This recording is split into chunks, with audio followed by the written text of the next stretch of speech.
Ladies and gentlemen, good evening. Normally I would play a song at the start of the show. However, I am not going to do that this week.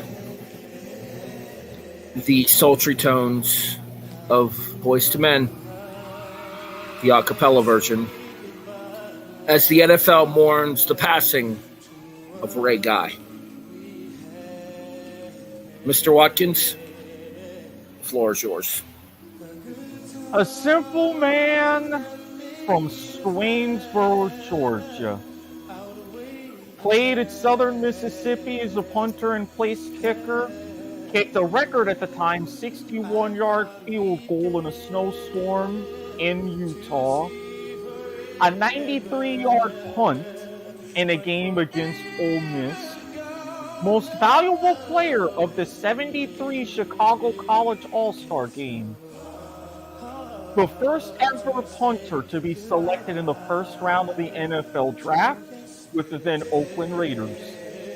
He spent his entire 14-year career there, making 7 Pro Bowl teams, and regarded as the greatest punter in NFL history, became the first ever pure punter to be inducted into the Hall of Fame, having ended his career with a streak of 619 punts without a single block.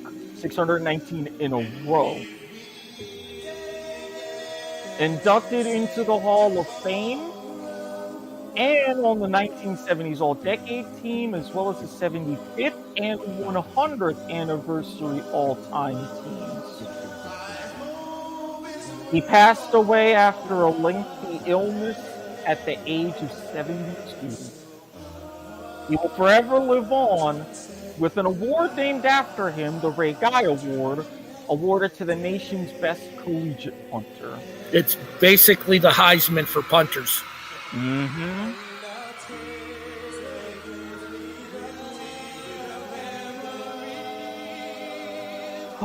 You will be missed, Ray. Go ahead and fade out the song here real quick.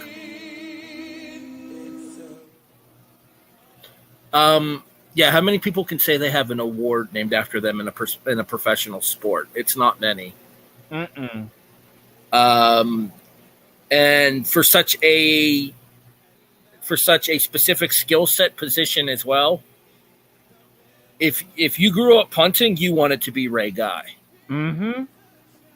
Like, there are modern punters that maybe get a little bit more notoriety. I mean, obviously, our generation's version is probably Shane Leckler. Yeah, Shane Leckler, and then you've got also guys like Pat McAfee, Marquette King. I would argue that if ever there was a brand, that's the man who started it. I mean, think about this. Of all of the episodes of Mythbusters and all of the myths surrounding, he had helium in the ball and this and that, they dedicated a good portion of an episode just for that, just for him. Rest in peace, Ray Guy. Go rest high upon that mountain. Your journey here is done. Good evening, afternoon, whenever you happen to be listening, and welcome to the Broadhurst-Watkins Sports Report. Sports in black and white. I am your host. I am the voice of reason. Allegedly. It always makes him chuckle when I do that. My name is Harry Broadhurst. He is the DSDO, the HNIC of the AWP podcast division. He is Erik Watkins. And thankfully, the biggest letter that I cared about this weekend was W. I got quite a few of those. I feel good. I mean, my NFL team got a dub. This is also true. I can't say the same, but we'll talk about that when we pour one out for the homers. I say we start the show normally now, how we always do. It's time for Studs and Duds. All right, so I'm going to go first here. Okay. And I think you know why I'm going first here. Mm-hmm. My stud for the week is not Mike Gundy. I mean, he's a man. He's 40. Well, 55 now. God, that clip was 15 years ago.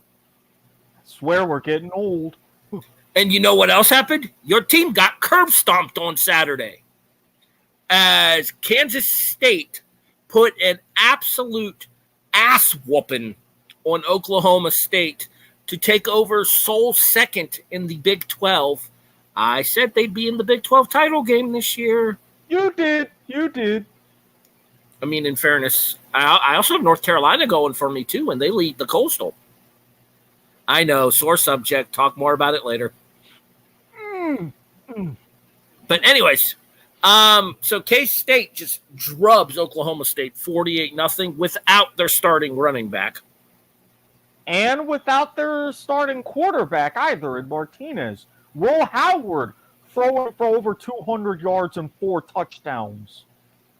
And the defense obviously pitching the shutout as well. This K-State team could be dangerous. Now think about this. Defense pitching a shutout in the Big 12. Yes, let's not let that fact be lost. This is Big 12 football where somebody didn't score. That never happens. So for that, my stud performance for the week goes to you, Wildcats of K-State, even if you suck at basketball.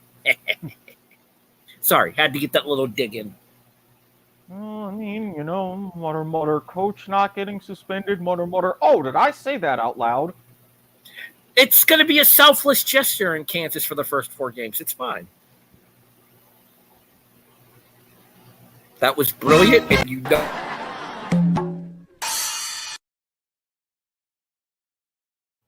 Had me face palming so hard, I almost pushed the wrong button. That was brilliant, and you know it. Yes. That's why you still earned your monkey. A little early to be heavy-handed on the. Never mind. Family show.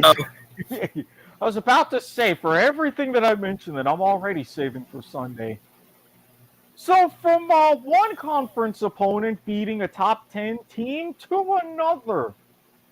Oh, yeah. Okay, State was ranked like 9th, weren't they? They were ranked 9th. Yeah, and emphasis on the word were. And you know who was right behind them in 10th? I do not. Wake Forest. Oh, those guys. Emphasis on the was. Yes, Louisville. Yes, Louisville went ahead and had themselves a game. Yes, they also scored 48 points.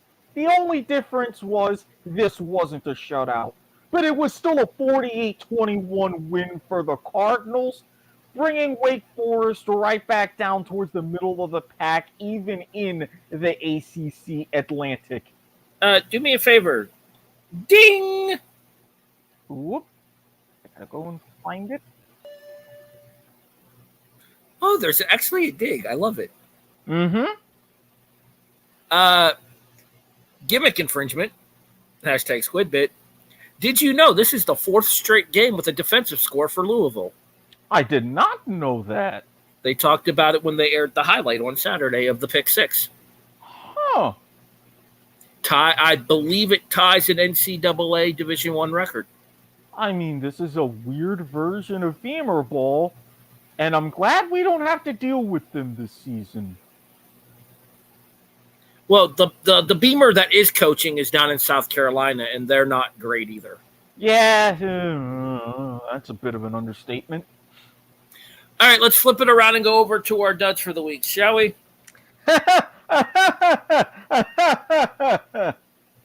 All right, so you know how I'm usually pretty good at Are You Serious? I mean, relatively speaking. Mm-hmm. At the very worst, I'm mediocre. True. Yeah, I put up a gopher this week. I don't know how, with my roller coaster performances, I'm now within shouting distance of you in the standings. You're actually ahead of me straight up. You're a half a game up on me straight up. That never happens! And especially those who know the history of the show, that never happens. I'm very well aware. Believe me, I hopefully this week will turn something around because this can't stay the same. But anyways, so my last hope for the week in order to break my gopher were the Cincinnati Bengals, who were coming off of tying the Baltimore Ravens at the top of the AFC North at 4-3. Baltimore picked up a big win on Thursday Night Football last week. We talked about it here on the show as they beat Tampa Bay 27-22. And Cincinnati had Cleveland in primetime, a Cleveland team that was I warned you this might happen. A Cleveland team that was 2-5 going into this game. Kind of scary at the very least. Yeah. Yeah, a Cleveland team that then proceeded to put up the first 25 points on Monday Night Football en route to a 32-13 victory.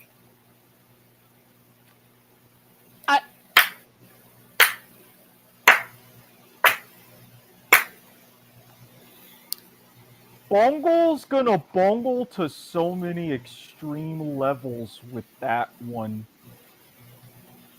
You know, this is why nobody has faith in your football team, Cincinnati.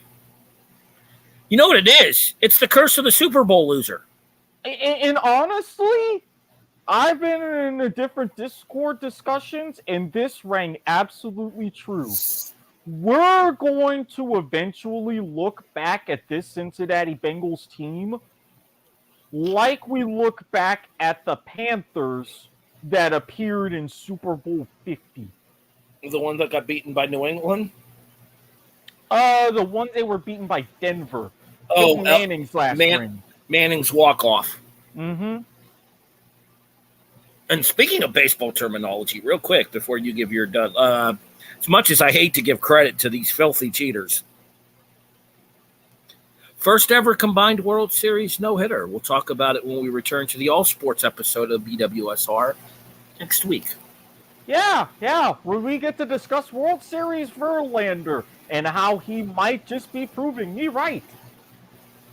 Although I will say this much, any dude that's smashing Kate Upton, he's winning in life. Well, duh. I mean, you know what? For the sake of our different affiliates, I'm not going to complete that sentence. Family-ish show. Yeah. All right, we move forward here. So my dud for the week is Cincinnati after laying an absolute egg until about midway through the third quarter against Cleveland on their way to a 32-13 ass whooping. Erik, who pissed you off this week? All right. You know I'm a fan of touchdown celebrations. You know I understand that your adrenaline's flowing, heat of the moment. Oh, I know where this is going. Yeah. Everything, but you gotta keep your head, or in this case, your helmet still on. DJ Moore, wide receiver for the Carolina Panthers. Yeah. You just caught what was, at the time, the actual game-tying touchdown. And should have been game-winning. Right. You kick the extra point, you go ahead, few seconds left. It's pretty much done and dusted. But you broke one cardinal rule. When you're celebrating, you don't take your helmet off. You don't. The refs will call it. He did. Threw a flag. Refs threw a flag. Unsportsmanlike. 15 yards on the extra point. Smart move by Atlanta to enforce it on the extra point rather than the kickoff. Exactly. Because, if I remember right, this name might ring a bell to you. Eddie Pinheiro? Former Florida Gator. Yeah. He was the kicker of the day. And normally a 48-yard kick, those are tough to make. You, of anybody, would know. At different field goals in roughly that distance. So... It's a dirty move, Watkins. But the fact that that kick sailed the way that it did in that kind of clutch situation, were there not some flashbacks? We need to just leave Scott Norwood alone. I'm just saying, nothing against him or Eddie Pinheiro, but To paraphrase Chris Crocker, leave Norwood alone! yeah, said extra point was missed. Game remained tied. Said overtime field goal was missed. And on a day where you had some of the best talent and the best teams from South Korea playing in the semifinals of the League of Legends World Championships, Koo Young-ho does his country proud by kicking the game-winning field goal in overtime to send Atlanta to first place in the division. Let that last part of that sentence sink in, everybody. Because I just realized what next week is. This is week 9, yes? Mm-hmm. You realize next week is our mid-season awards. Mm-hmm. The mid-season awards are going to arrive, and the fucking Falcons are going to be in first place in the NFC South. At 4-4. Could we see a sub-500 team make the playoffs once again? The way that division is going, I can see 8-9 winning that division. I'm just saying we may have to cue Dramatic Doggo over all of this.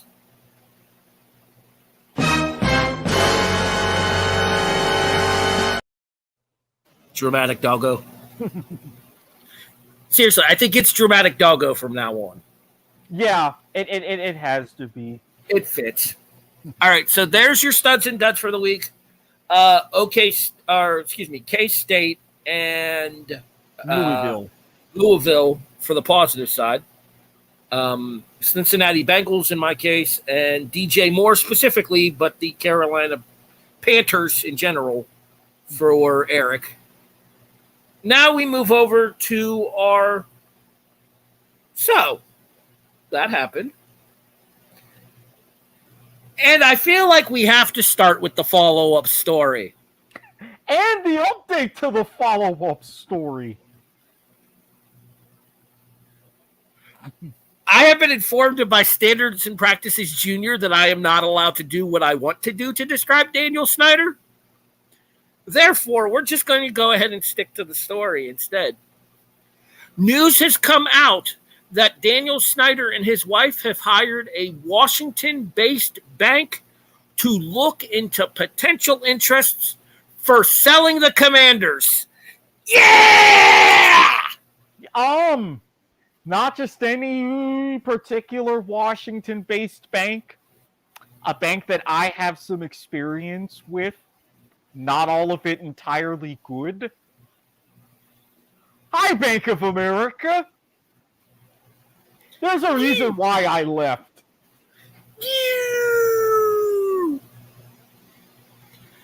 Give him the cornet treatment.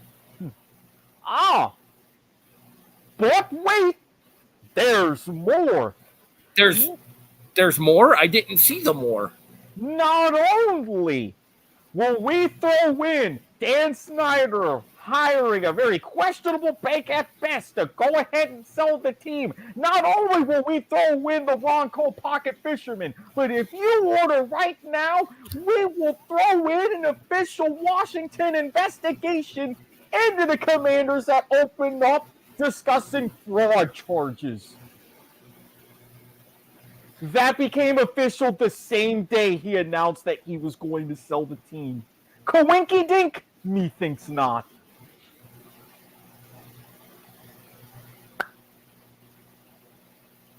I don't think I can say these words any more specifically than I say them right now. Those who know me know I hate Jim Cornette.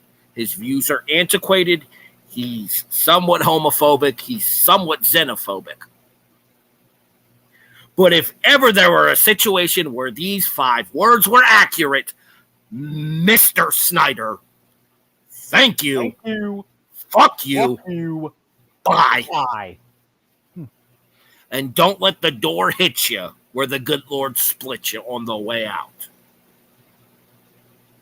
It'll be fun, hopefully seeing him somewhere in a Club Fed swanky prison uniform, just walking around the grounds. I hope they showed that just like they showed the prison where Martha Stewart was in. Please give us that footage. Man, that dude is gonna end up somebody's prison, bitch. I mean, that doesn't happen as much at a Club Fed. And come on now. Like, he's going to really do dead time at a place like Leavenworth. Okay, that's fair. He's going to one of them swanky federal gimmicks. Exactly, a Club Fed. Yeah. They're gonna teach him how to cook the books illegally, legally. So that way you don't get caught like a dumbass. Or, you know what it is? He's going to teach how to strategically place your cameras so the employees don't know they're there. Hidden cameras in you. How not to get caught. A class hosted by Dan Snyder. Thank you. Fuck you. Bye. Bye. Mr. Watkins, your NFL so that happened. So, of all the trade deadlines and all your big four, usually the NFL's is the least entertaining. Not a lot of deals get done.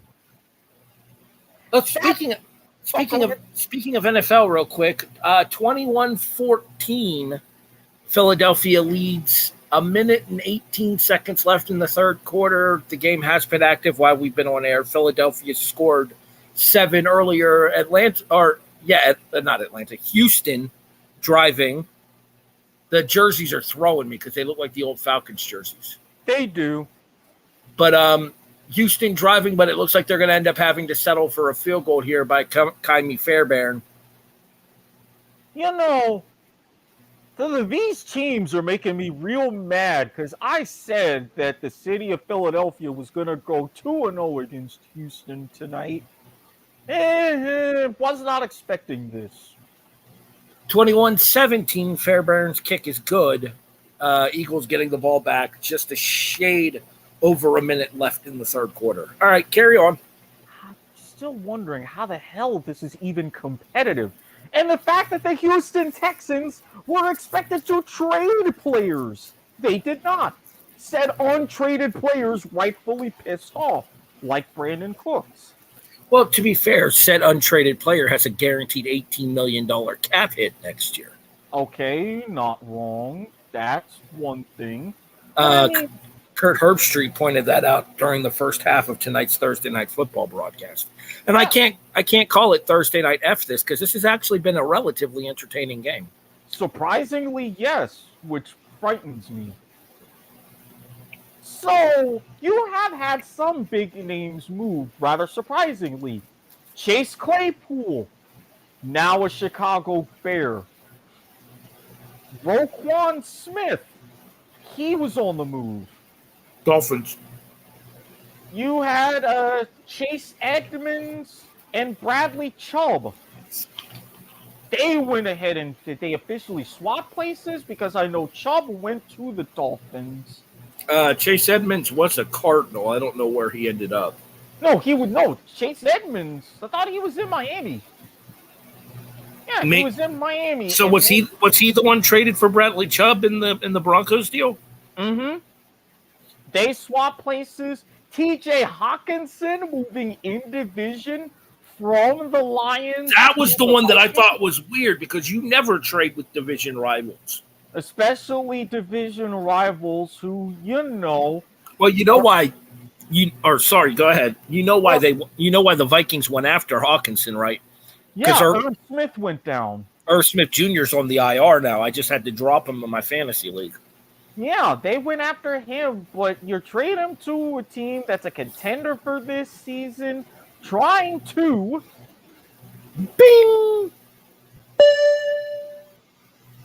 go for their fourth ever 7-1 start in franchise history.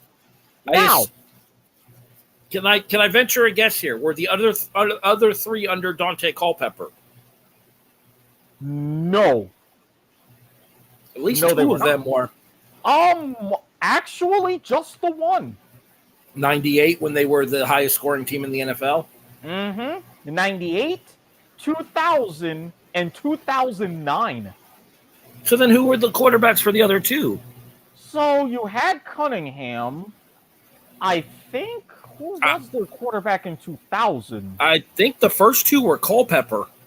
Okay, I'm going to look that up. I may have officially stumped the squid here. Yeah, 98 was Cunningham. 2000 was Culpepper.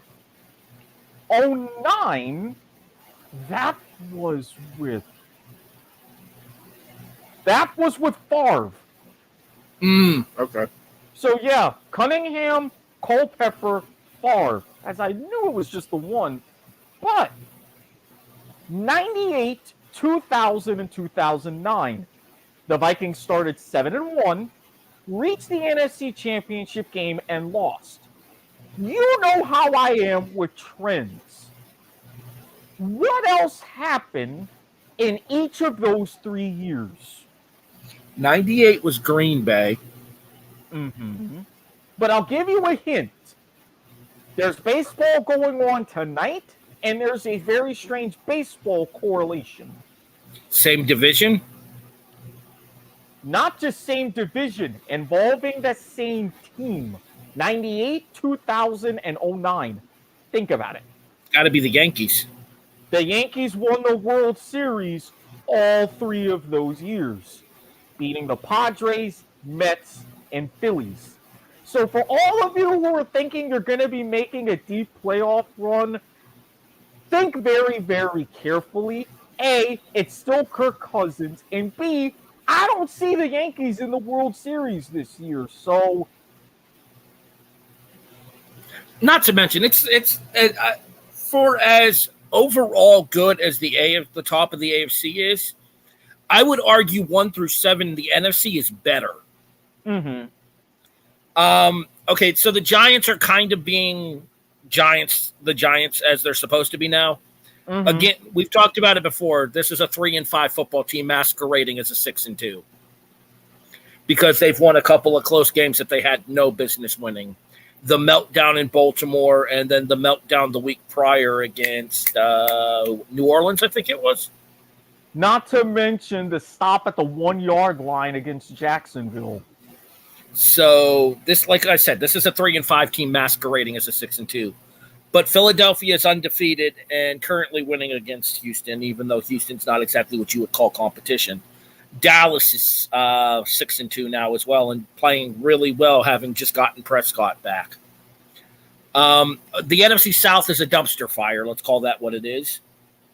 But Seattle has looked surprisingly good with Geno Smith as their quarterback. Don't get you started on Geno Smith. I'm aware. Yeah. Still San Francisco just added Run CMC. And he pulled off a trifecta. And we'll talk about that in a few seconds. And you have to think that the Rams are going to make a push at some point in order to try to defend their Super Bowl crown. Oh, yeah. Especially with OBJ still on the market. Rams and Packers both being floated around as contenders. Oh, really? What have you heard?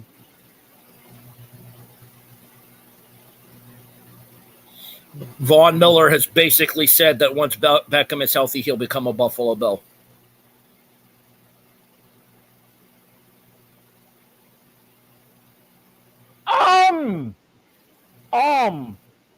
I'm making a certain motion with my fingers. I'm not going to do it on camera because I don't want to jinx you. But, it involves the finger next to the pinky, directly next to the pinky. Somewhere between the pinky and the middle.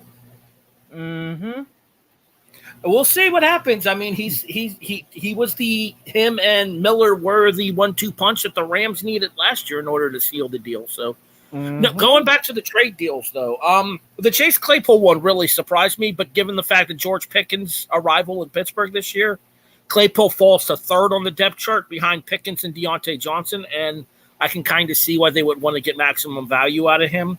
Right. Because my guess is they're probably going to be looking for something in order to help boost the offensive line next year as well. So if they get a high draft pick this year, they're not going to spend it on a weapon since they already have Pickens in one spot, Johnson at the other, Freiermuth as the tight end, and Najee Harris in the backfield.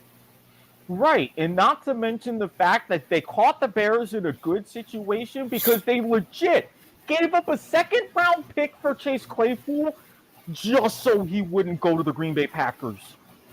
You could say that's a teeny bit of overpayment, but given the state of the NFC North, it was a wise decision. It's definitely an overpayment, but at the same time, with the NFC in the position that it is, even though the Bears are 3-5, they're still in the thick of things. Mm-hmm. Now, them trading away half their defense probably takes them out of the race, but yeah, that was a bad idea.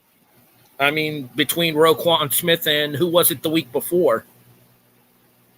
Oh, Quinn, Robert Quinn. Robert Quinn. Oof. I wonder. I do.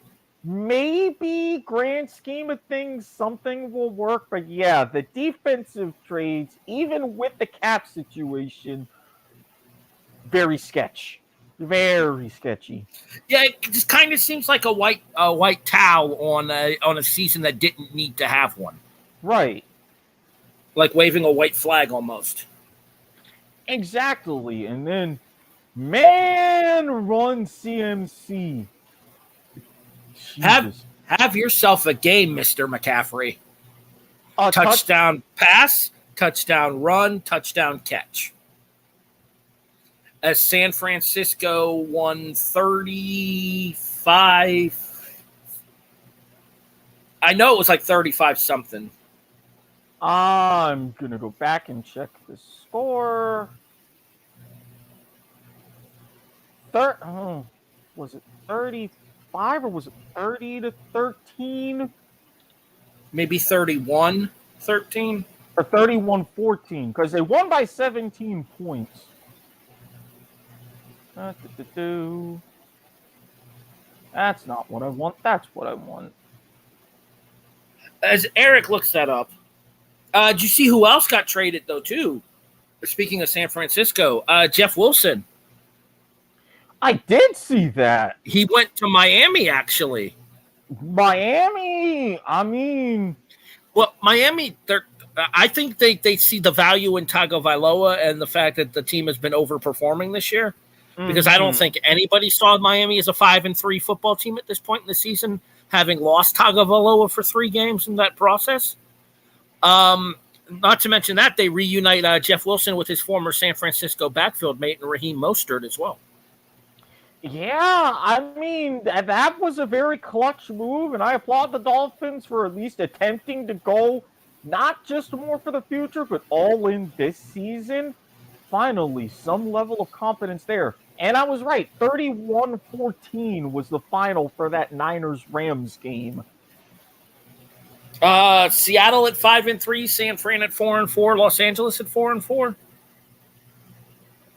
Or are the Niners 5-3 as well? As Eric pulls it. It looks like Philadelphia just scored again. They did. Jalen Hurts, handoff to, nope.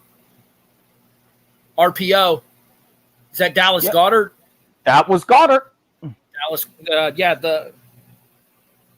the reason Zach Ertz was no longer an Eagle. As Dallas Goedert scores on it, that's all kinds of a false start. Refs, they should have called that one.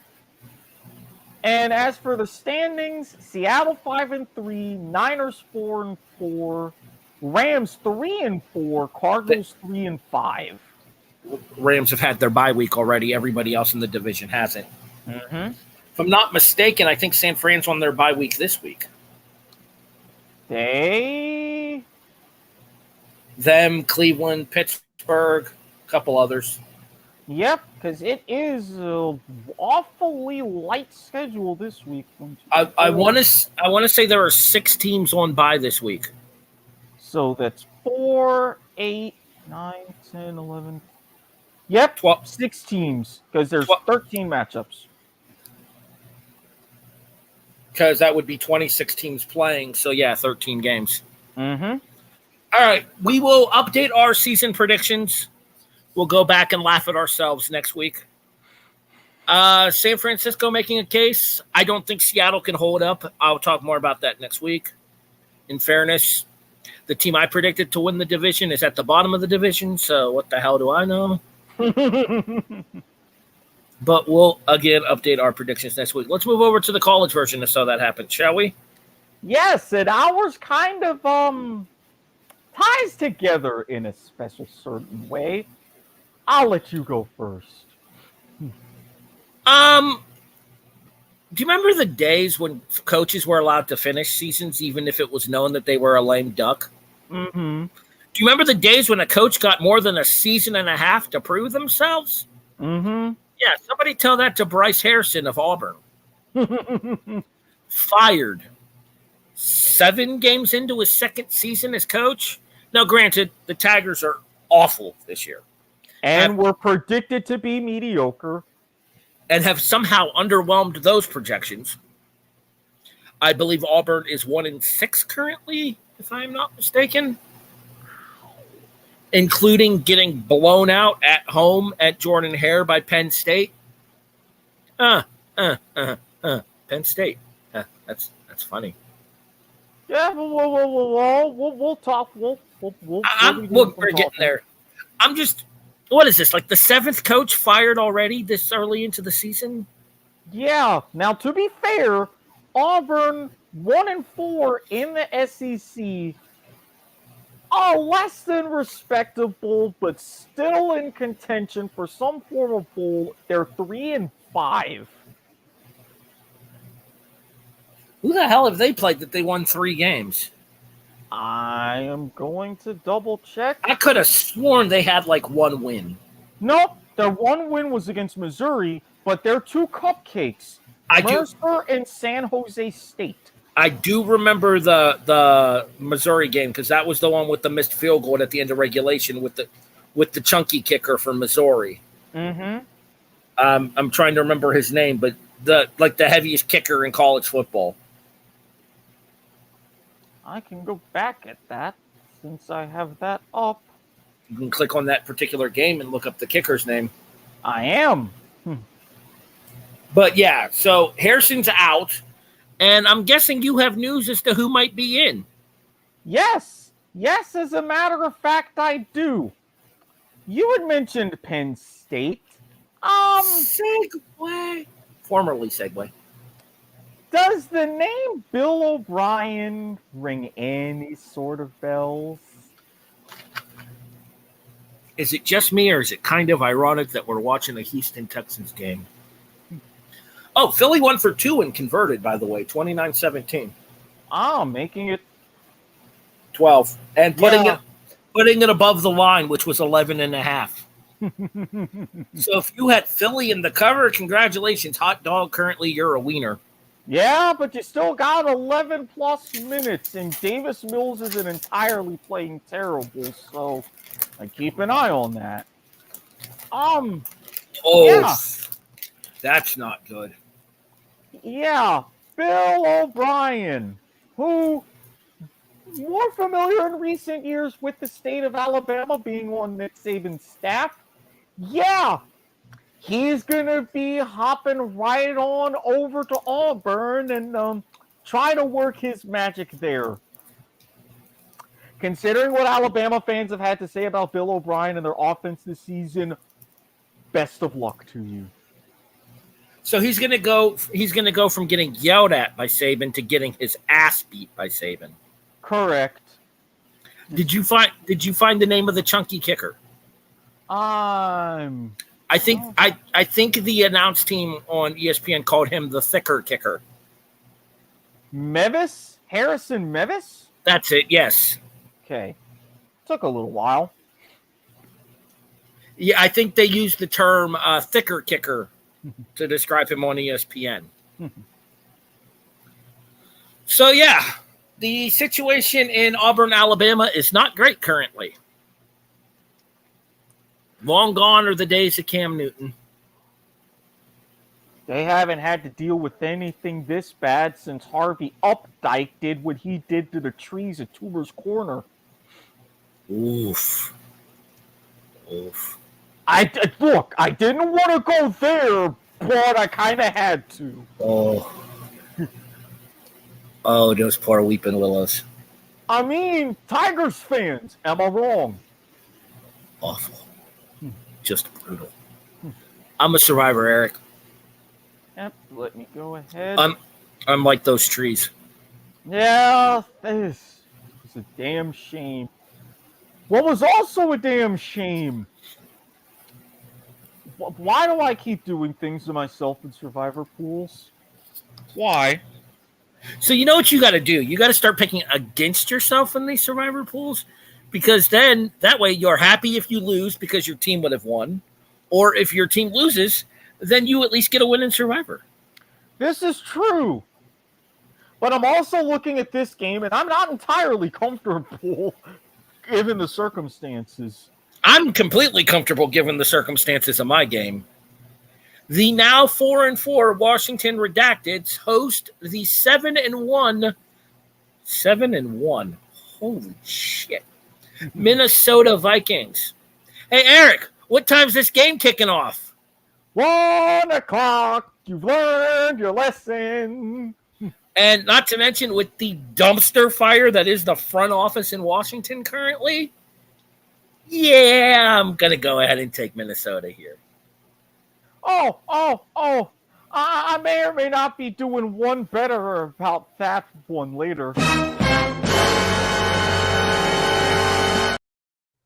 Dramatic. I was even going to give you the fist pump for dramatic doggo. That works. Yeah. Not only is Minnesota going to win this game, but I get the gut feeling that this one's not going to be close. Stay tuned. All right. Who's your survivor pick for the week, Eric? Let's get you back off the schneid. Yeah, well, I'm hoping to get off the schneid because I figure, and only... Oh, I got to go back for my... And only the 7th time ever that teams from two cities are playing each other in two different sports on the same night, I thought, with the energy in Philadelphia, the Phillies going ahead and setting themselves up to take a lead in the World Series, proving me right. What a catch! I don't think he got both feet down, but holding on to the ball was impressive there. Yeah! Now you see why I'm a little bit nervous. And yeah, he did get that second foot down. No, it's on the chalk. That second foot is on the chalk. Yeah, that's relief. Especially the replay. Great job for the pivot, but those front toes and those spikes touching that white. Oh, yeah, that the first foot is definitely in, but I'm fairly certain. Oh, yeah. Well, I mean, he does kick up a chunk of the turf in bounds before he comes down the rest of the way. True. Does it have to be full foot down in order to count? It doesn't have to be full foot, but whatever that part touches first, because how he had his foot on the side, because part of the side of his foot was out of bounds. It's out of bounds. Had he been able to turn and just drag his heel have the front part, chunk the heel off of the turf there at the Houston Stadium. I forget what Reliant Stadium I think it's called. I think it's NRG Stadium. Or it used to be Reliant, maybe. It used to be. Okay. These things change so often anymore. Sponsors. Oh, by the way. More news that just broke today when we get to pour one out for the homers. Speaking of that. Unintentional segue. But I figure, Houston isn't going to put up as much of a fight. Naturally, they are. Philadelphia's 7-0. Pretty easy in the bag, so I picked them as my survivor this week. And of course, this happens. Well, I mean, the good news is you are up 12 with 8 minutes left in the game. This is good. This is very good. I'm waiting for it to get better. Hopefully they come back with a conclusion of incomplete. All right. I'm thirsty. Are you thirsty? A little bit. But you know what we do when we drink around here? We got to pour one out for the homers.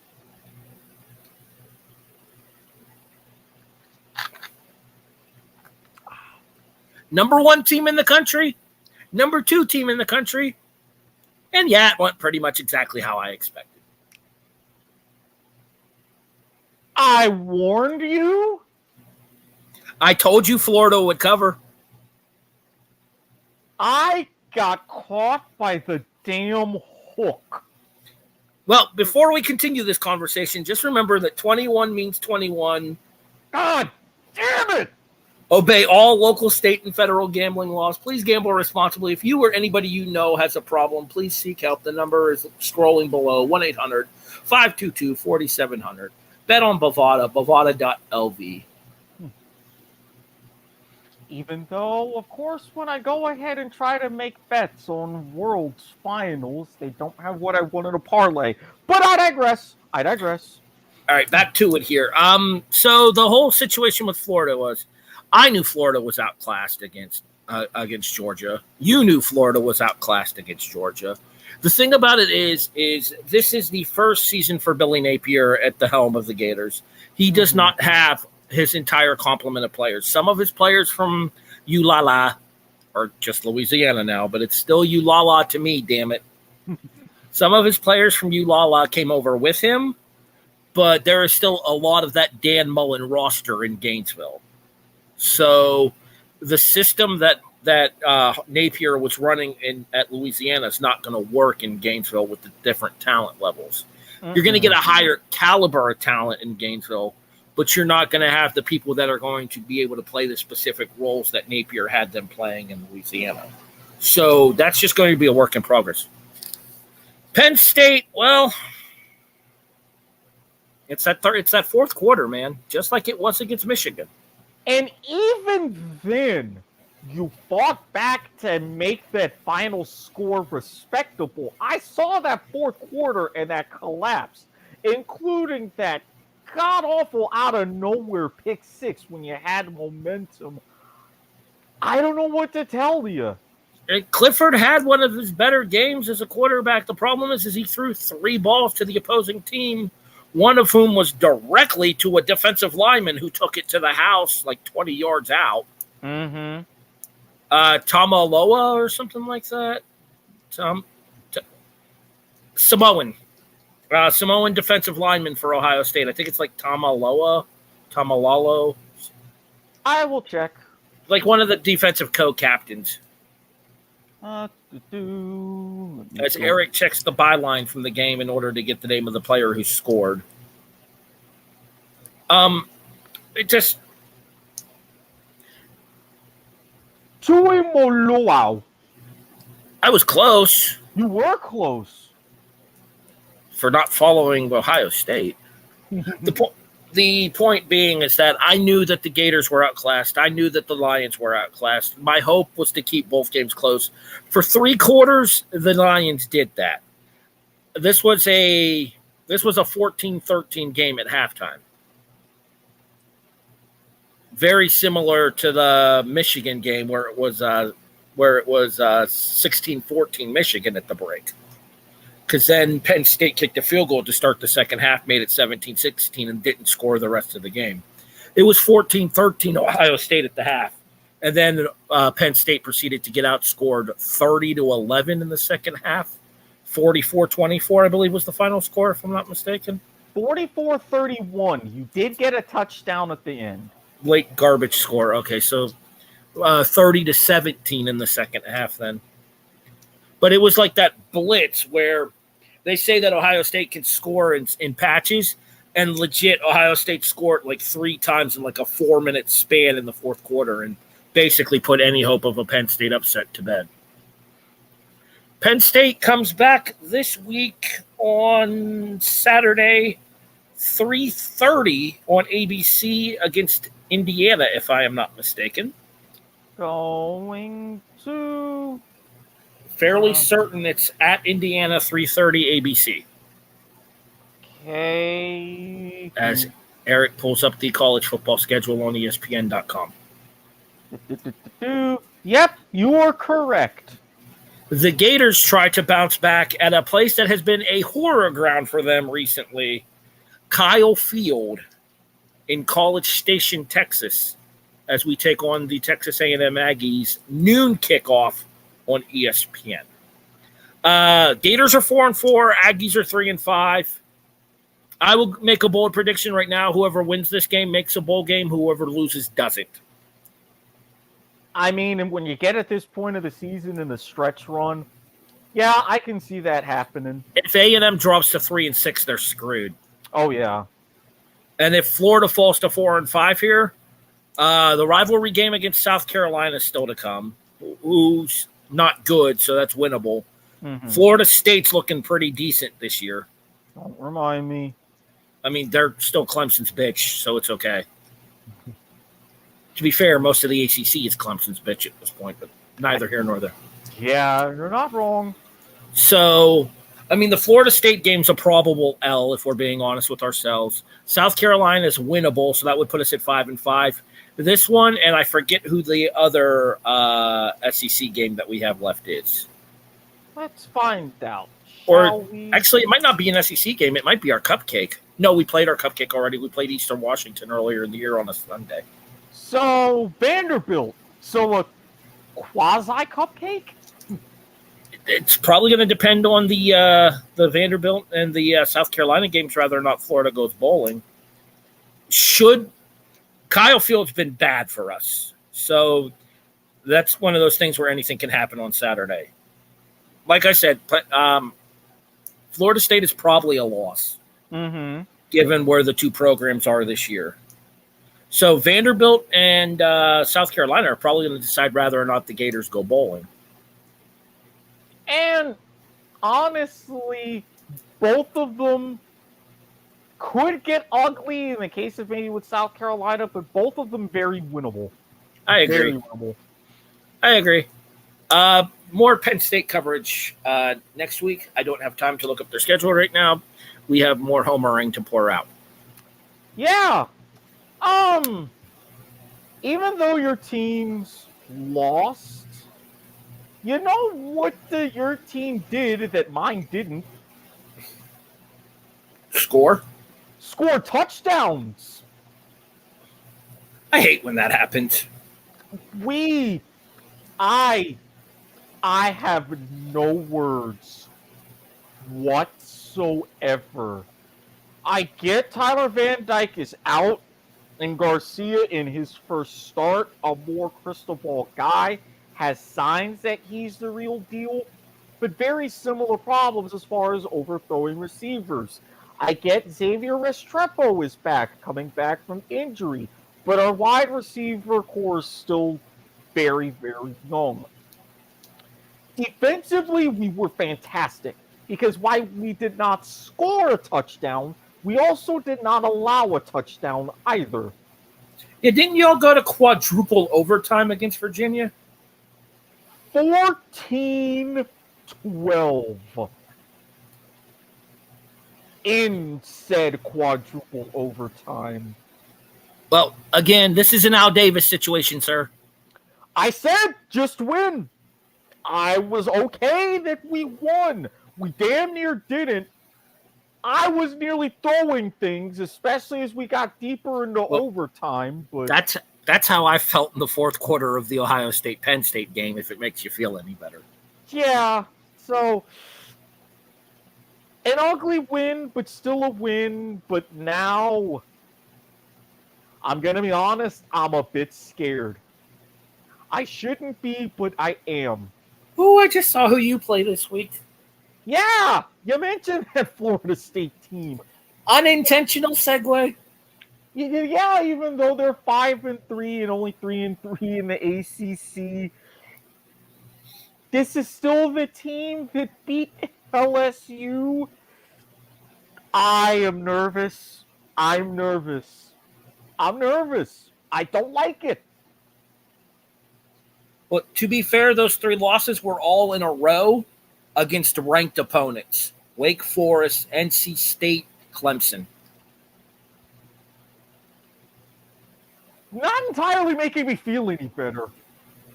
It should, but it doesn't. I'm prepping you for the inevitable on Saturday night. And the fact that they're a 7.5-point favorite, and I am hoping above all hope. Wait, let me think. This is Thursday. Okay, all right. So a lot of people probably won't be watching at 7:30 on ABC, given it's Saturday, and given that's Game 6. I was just about to say, yeah, Game 6 of the World Series. Oh, by the way, happy Sports Equinox to you, Mr. Watkins. I love this time of year. I just love this time of year. I believe this is either the 29th or 30th? I believe it's the 30th because of Monday. I believe Monday was the 29th. Mm-hmm. Oh. So those aforementioned 3 losses by a combined total of 18 points. 10, 6, and 2. Okay, so Florida State minus 7.5. They're looking good to cover. Got it. Sorry. Screaming internally is all I'm going to say.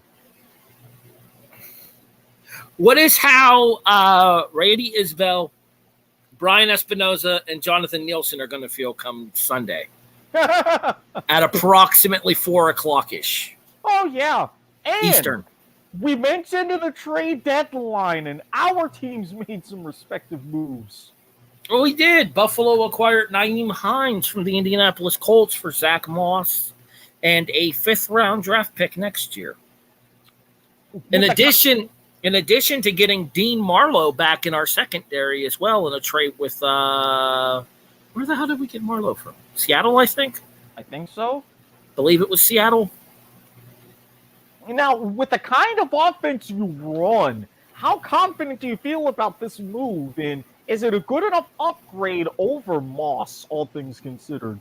Well, I would trust Nyheim Hines handling the ball in crunch time more than I would trust James Cook handling it.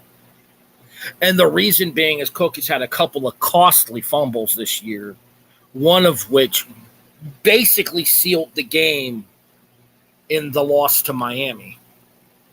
So Hines is one of those durable, dependable backs. He's not a game breaker. He's not somebody like McCaffrey, who we were rumored to be going after. Or, I don't know if you heard this one, apparently we reached out to the Saints about Alvin Kamara as well. I hadn't heard about you reaching out to him, but I did hear he was up on the block. We had made an offer for Kamara, and the Saints declined it, saying that the picks weren't good enough.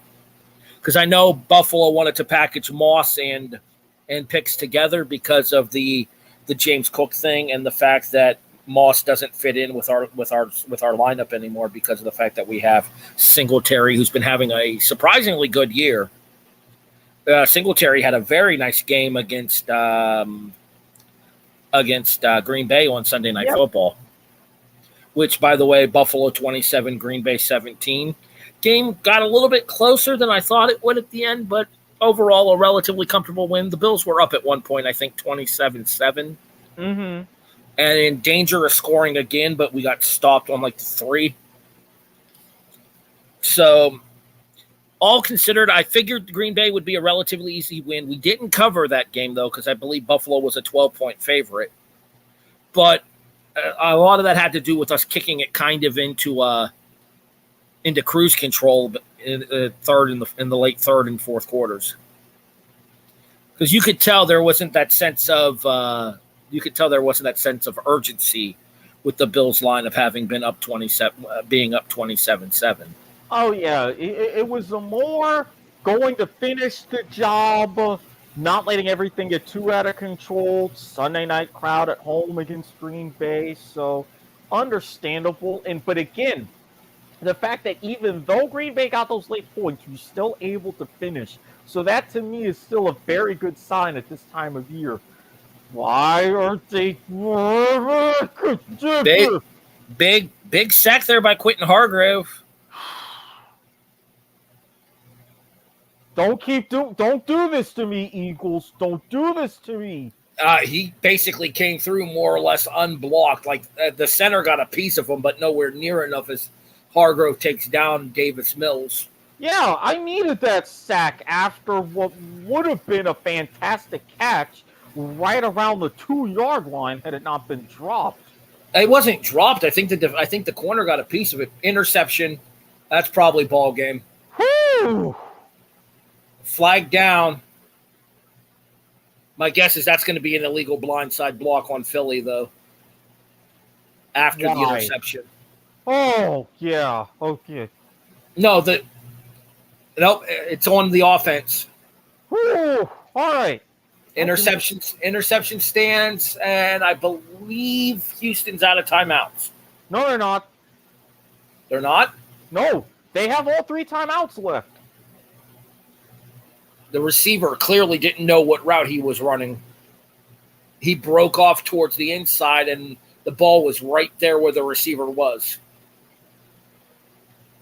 Yeah, that's on you, Mills. And this is why they're probably going to be looking for a quarterback next year. God knows they have enough draft picks to do it next year. All right, back to it, pouring out one for the homers here. As I was saying, that screaming internally thing, going back to this week's game. Bills-Jets, 1:00 p.m., CBS.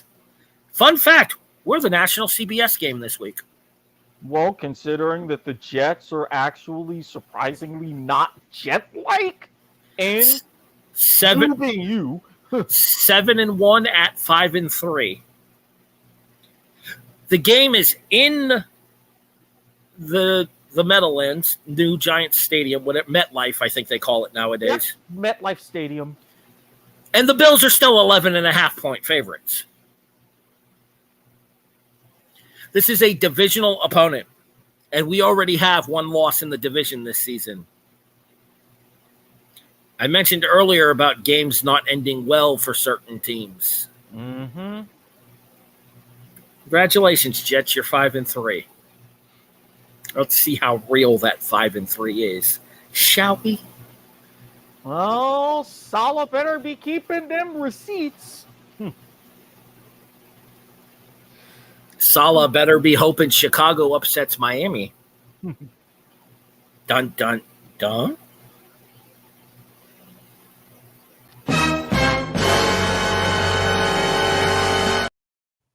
More on that later. All right, I'm done. I got nothing else to discuss. Erik, the Giants game falls apart at the very tail end. And then it's Denver in London, where the Jaguars traditionally play well. This past Sunday, well, not so much. All we had to do, even after they got the touchdown, don't play hero ball. Couple minutes to go. Game plan was working. Travis Etienne was having himself a day. I just picked him up in my fantasy league. And then Trevor Lawrence happened. Why? I get that things aren't going right in Britain. I get that they're on their 3rd prime minister in a matter of a couple of months. I get that their economy is trying to rebound. Why do we have to add to it? Just why?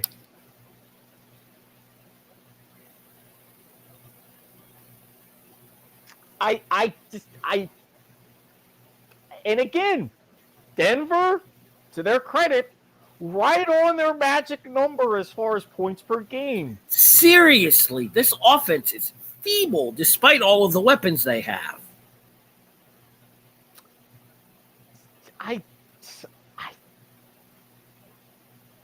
I'm just at a loss for words. And I've seen this before so many times. I've been through 5-game losing streaks, but this one just feels different. Because there was... Do you remember the name of the episode a couple of weeks ago here on the Broadhurst-Watkins Sports Report? Do you remember the specific name that I gave you for that episode? What was it? Hope is a dangerous drug? Hope is a hell of a drug. Yeah. That's why this one feels different. Because there was hopes that this season could be different in Jacksonville. Yeah. The Jaguars return to M&T Bank. TIAA. For now. M&T is Baltimore. Sorry. Yeah. The Jaguars return to TIAA this Sunday at 1 o'clock on CBS as they host the 2-5 Las Vegas Raiders, who just got shut out for the first time in years. I mean, now you've got big drama that our stadium's name is most likely going to change again because TIAA Bank was just sold. So that's going to be a thing. Who bought TIAA? I've got to look more into it. That was news that just broke today, so I'm going to be digging more. And yeah, I found out actually not long before we came on air. Jaguar Stadium name change update next week here on the football edition of BWSR. I don't even know how to feel about this game. Normally I would say, yes, even with Derek Carr, the Raiders are limping along just like we are. Things aren't together. They got to travel here to the East Coast, but the fact that they're a 1.5 point favorite tells you everything you need to know.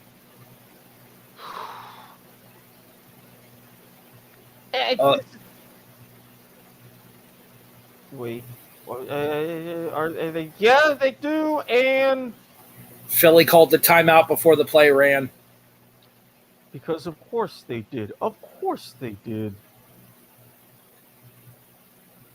Yeah, the timeout was called before Hurts got the first down. And Hurts would have had the first down.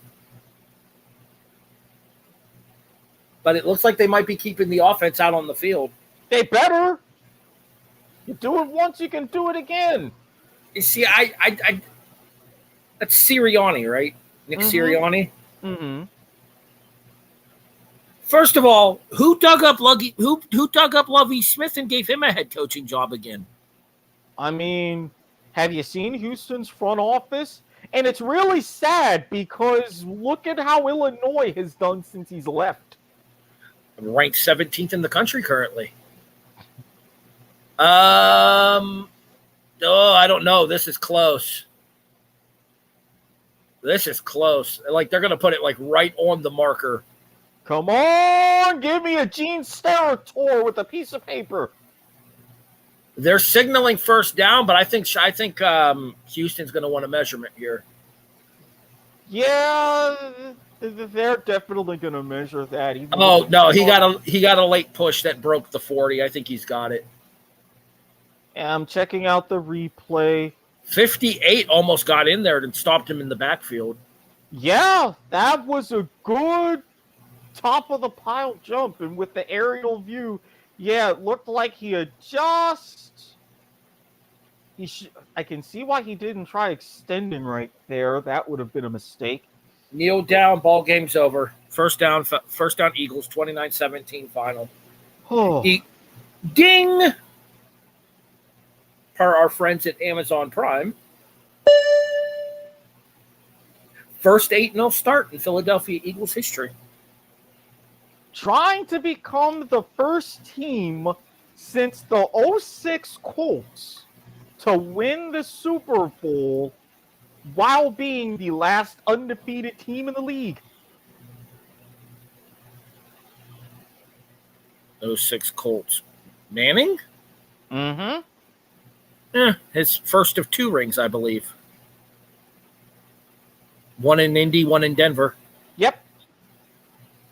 Him and Eli both have 2.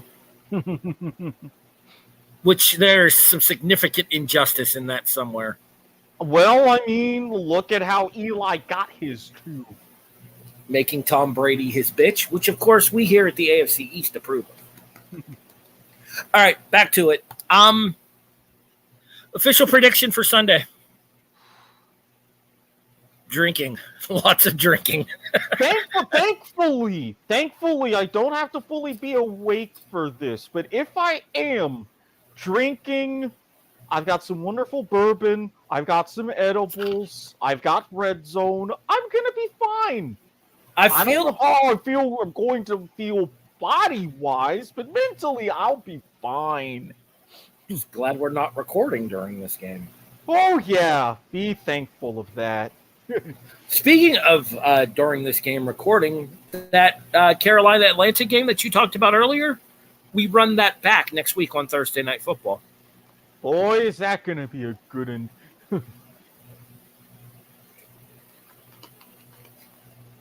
Remember, folks, we can't be bought. But we can be rented. For damn sure. We have something for this. Because as you know here at the Not a Network, we have nothing to shill but shill itself. If you're interested in setting up a sponsorship, email us at podcasts@AmericanWhammy.com. And granted, if you don't like the shill, A, why are you here? B, feel free to send all of your hate mail to @HEB the Eagle on Twitter or at HEBtheeagle@yahoo.com. Don't do that. He won't approve. You're the voice of reason, allegedly. You notice I took the glasses off and did the stare as soon as he said that. All right. Well, last week I wasn't. Hopefully this week I am. Erik, are you serious? The Interrobang makes its weekly appearance. Yeah, last week. Oh, that was very not Harry to the former point of viewer not Harry levels. Point of viewer not Harry returning soon-ish. Needed some downtime on Sundays, just with the way Eva and I's schedules have been lately. Sunday were one of the few days where we actually had to spend time together. But, all right, let's see if we can't turn this train around, shall we? Let's. All right. Overall season standings, the update edition, as I have to close out of the NFL picks. Because for some reason, we didn't put our Survivor picks in the Are You Serious document. We only put them on the NFL predictions document. Well, I can go ahead and rectify that. Well, I still have to pull up the Are You Serious document in order to have it for our predictions. Well, I happen to have the Are You Serious document open as well. All right. Overall season standings update here. Erik is now up on me straight up by half a game. That goddamn tie with Indianapolis. Thank you, AFC South, for granting my secret wishes. Overall, on the season against the spread, I'm up 2.5. See, you even had a tie against the spread. I did. It was a push. And I felt like I need a push towards the second half of the season. Segue. All right, let's do this. Yeah. Erik is now +1 on I'm a Survivor. I'm looking for my third in a row. Did Brian get his pick in? No, he did not. I tried reaching out to him, but he's been kind of recovering from some stuff lately, so I will be generous and assume he was going to pick Philadelphia here. Okay. Well, my schedule for tomorrow may be slightly altered. Fantastic. Erik getting either tutoring or podcast recording updates live on the show. Podcast updates, because apparently, yeah, it was media day for finals. I came this close to having some extra duty tonight. So you guys are going to record an episode of Parallel Convergence tomorrow? Yep, a short show covering everything. The good news is that we ended up getting tonight's episode in on Thursday as planned originally. Mm-hmm. So nobody double records. Everybody's hunky dory, even if the college basketball / NBA prediction episode is pushed back a week due to, well, overall lack of sleep. If I'm being honest with you folks, I've slept 6 hours in the last 3 days. Not to mention the whole Kyrie Irving thing. We're gonna let that simmer for a week and come back with that. Steve Nash is in as the coach of the Brooklyn Nets. Wait, hold on. I am being informed that Steve Nash is out as the coach of the Brooklyn Nets. Well, some of the bit. More on that next week. Oh, Brooklyn. We're going to start in the NFL. Okay. And do you know why we're going to start in the NFL? Because Dramatic Doggo says we start in the NFL. Wait, Dramatic Doggo? You mean... Yeah, remember what I said about the Jets needing Miami to lose? Pepperidge Farm remembers. I think Miami is going to come into this game against Chicago overconfident. I think Miami is going to look at Chicago as a team on a rebound rather than a team that's actually still fighting for a playoff spot in a crowded NFC bottom 7th position. Because I believe the current 7th seed in the NFC are the 4-4 San Francisco 49ers. I'm almost certain that is the case, if I recall correctly. Yes. They have the head-to-head over Washington based on conference record. Because I think Washington's played one fewer game in the NFC this year than San Fran has, if I'm not mistaken. San Fran is 4-2 in the NFC. Washington just 2-3. So there you go. So I think that Miami's going to underestimate Chicago. My upset special of the week, not only do they cover, I think they win. Give me the Chicago Bears plus 4.5 at the Miami Dolphins. Well, we mentioned Super Bowl teams. We mentioned teams kind of on that bubble and teams that are underperforming.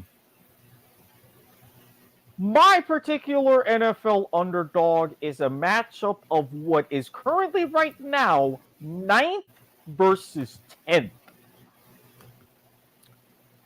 You have the Los Angeles Rams.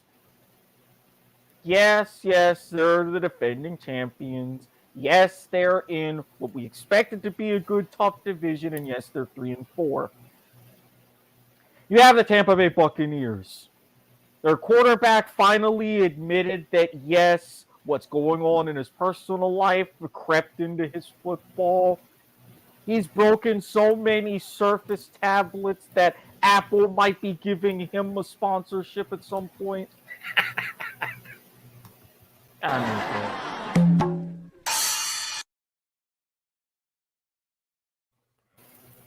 Done a whole bunch of yelling and screaming at his team, and in his most recent game, became the most sacked quarterback in NFL history. Taking over that honor from Ben Roethlisberger.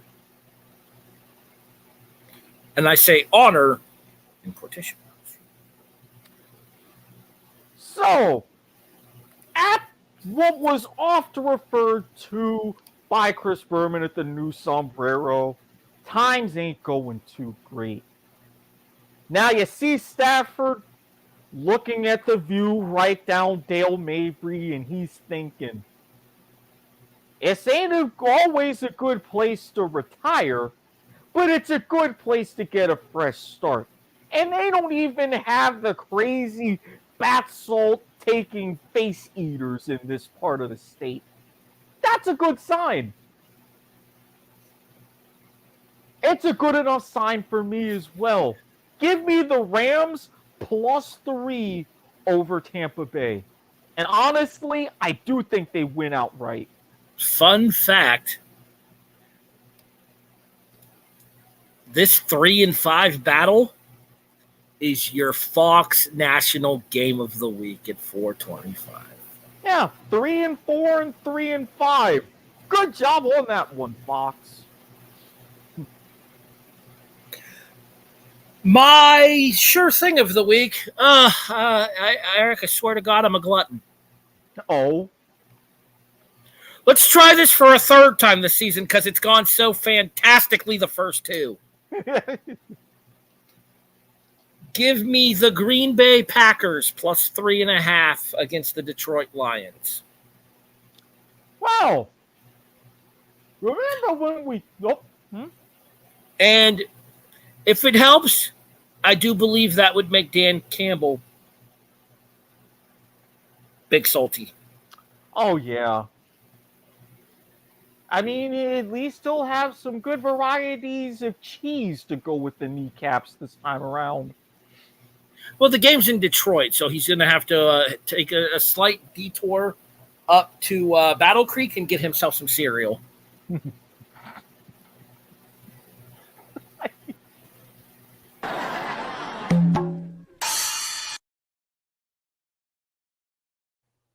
Now, are you cerealless?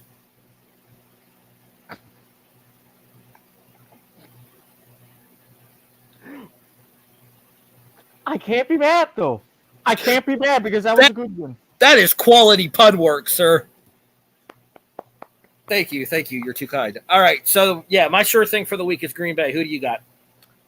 Remember when we talked about the Minnesota Vikings? You mean my survivor pick for the week as I look for my third in a row? Yes. Remember how we talked about that they go ahead and they kick off at 1 o'clock? I sense this is going somewhere.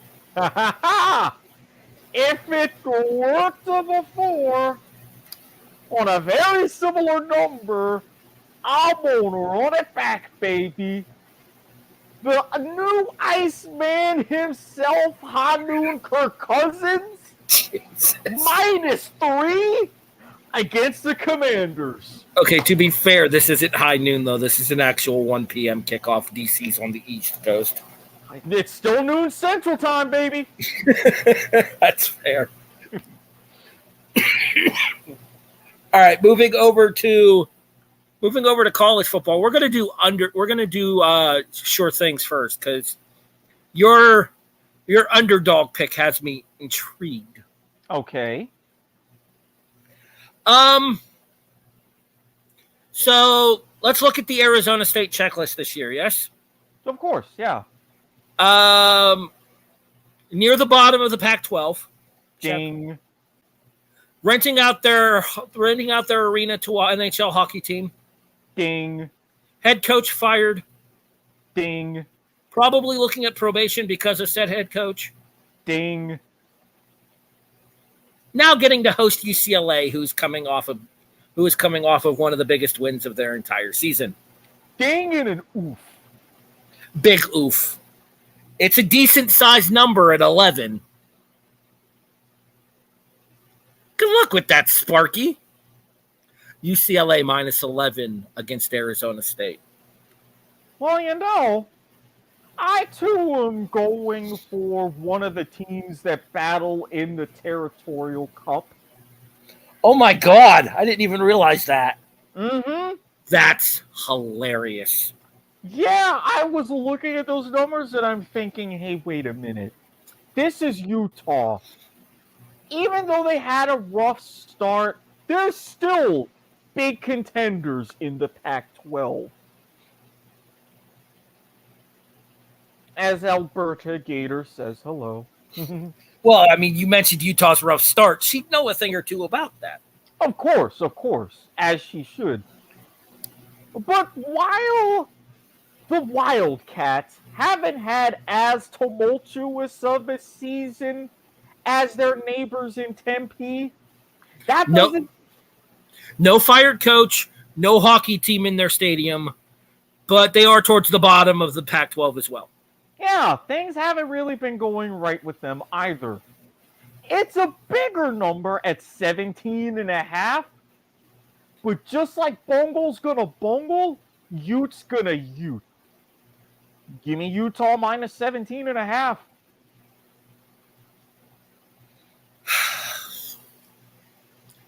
So there are certain times where I look at these games and I think, okay, this is a sure thing. This is a sure thing. This is a sure thing. Most of my sure things didn't qualify for the number that I needed, especially on the upset front, because there are a couple of teams I think are in trouble. If I am a Clemson Tiger fan going into South Bend on Saturday night, I'm nervous. That one's a little bit more iffy, and people have kind of circled that one given Notre Dame's season. Notre Dame's gotten hot at the right time as they go into this Clemson matchup. I think they could give the Tigers fits. That number was only 3.5, though. It wasn't eligible. So I decided to go west, young man. Although this is more of a go Midwest. I see a team in Morgantown that is currently struggling this year. But I see a team in Ames that is also struggling this year. And yet somehow said team from Ames is a 7-point favorite against said team from Morgantown in Morgantown. Yeah, you don't have the advantage of being in the land of Chef Mimmel. This West Virginia team is not nearly as good as previous incarnations have been, but they aren't 7 points worse than Iowa State. I will take West Virginia +7 against the Cyclones. Mr. Watkins, I have questions about your pick, so I will allow you to make it, and then we will discuss this. Obviously, we talk. Shout out to Ryan McGee, and apologies to both Steve Harveys. We love the bottom 10 here. But you could argue that this is the Titanic clash of the week, of the year, of the century. Now you see. Here's a team. Sorry. My internal Collinsworth went off when you said that. I looked at all the matchups carefully. I looked at the lines very, very carefully. I saw this one in particular, and I'm thinking quarterbacks whose stock are on the rise, circling for major conference and playoff implications, perfect primetime game. Yeah, and as those who see on the screen, 1 versus 3 in the college football playoff. Which one's the one might surprise you. And yeah, you would have thought, all right, how about them dogs putting the message out there like exactly like I thought they would. Kirby Smart doing Kirby Smart things. Not so fast, my friends. There's a team that he's familiar with that's done even better. Georgia fans are going to want to say those same 3 letters, FRT, after this clash in Athens. Yes, they've been the top team in the country for so long. Yes, they've shown a lot of signs of dominance. But Georgia's vulnerable. You think about a team that has done something that they've never done, beating Nick Saban while he's at Alabama. A team that's reaching ranks we haven't seen since the late 90s? 1998, when their quarterback was the aforementioned Peyton Manning.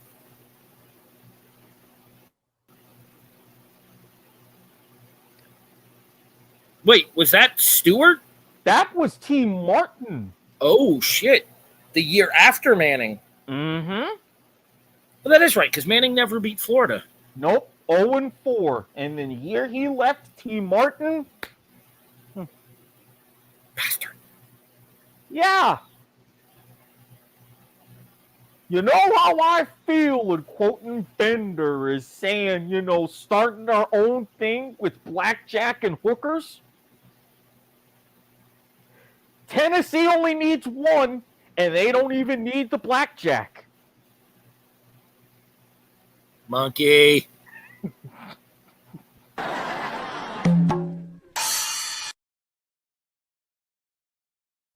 For said monkey.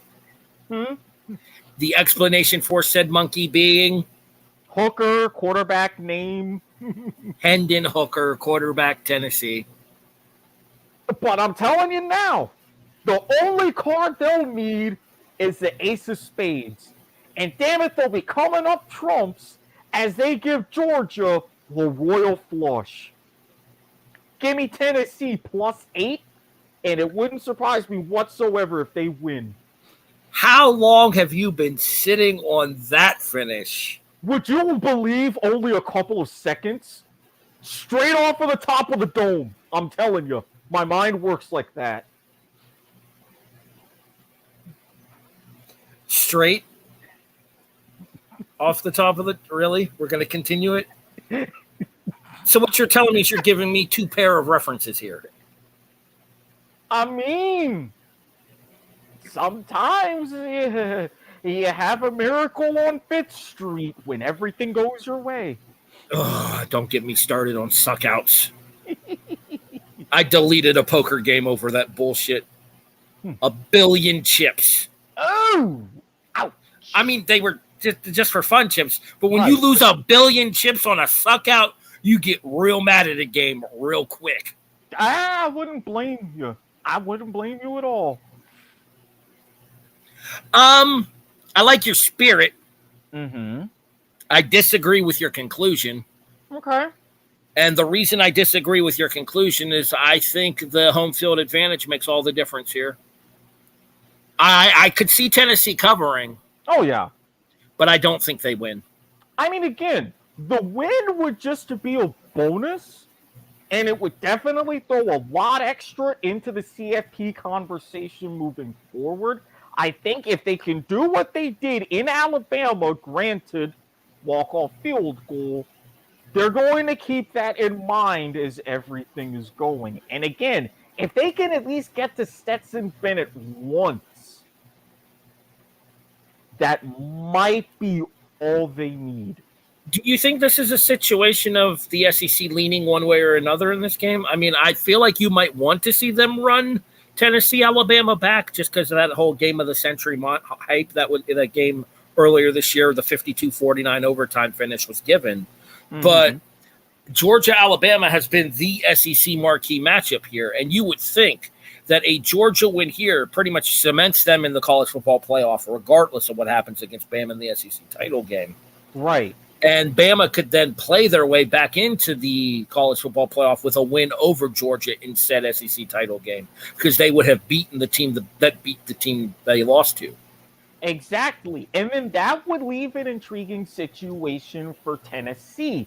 If they could pull in Alabama, have that be their only loss, but they don't make Atlanta, but again, being their only loss, it leaves the CFP committee in a big situation. And I think while you could see the SEC leading one way or another, they're like, hey, we've got a chance for potentially 2, greedy enough in thinking 3, although I highly doubt that. You never know. At the very least, porque no los dos. You're welcome. A lot of eyes going to be on that one. Oh, I wouldn't be surprised if, even going up against Game 6 of the World Series, I wouldn't be surprised if this is the most watched college football game of the year to this point. Mm-hmm. I know I will be tuning in to Alabama or to Georgia, Tennessee on Saturday night.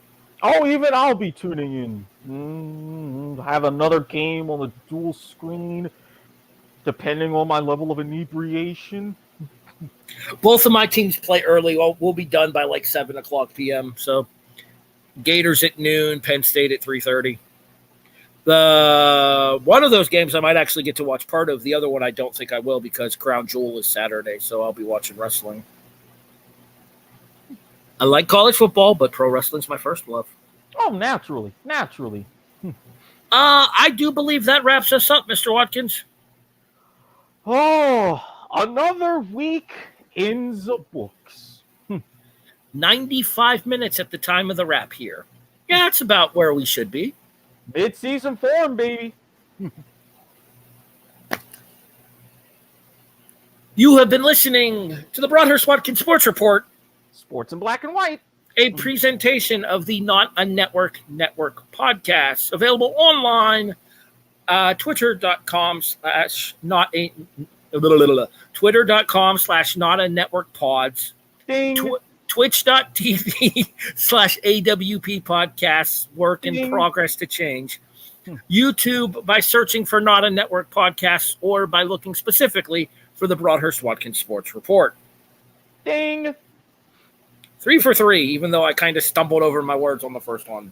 And yes, we do know about channel handles for YouTube.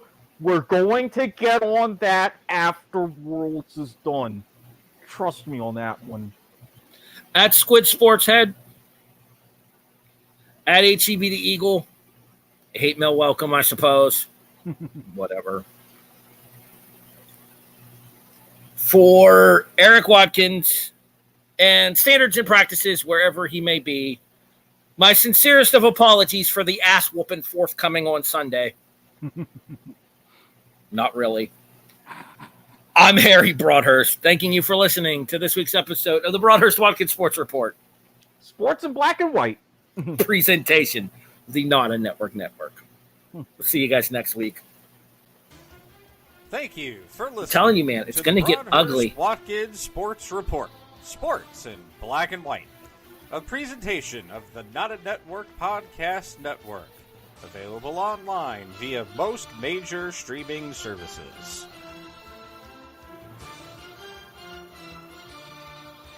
Even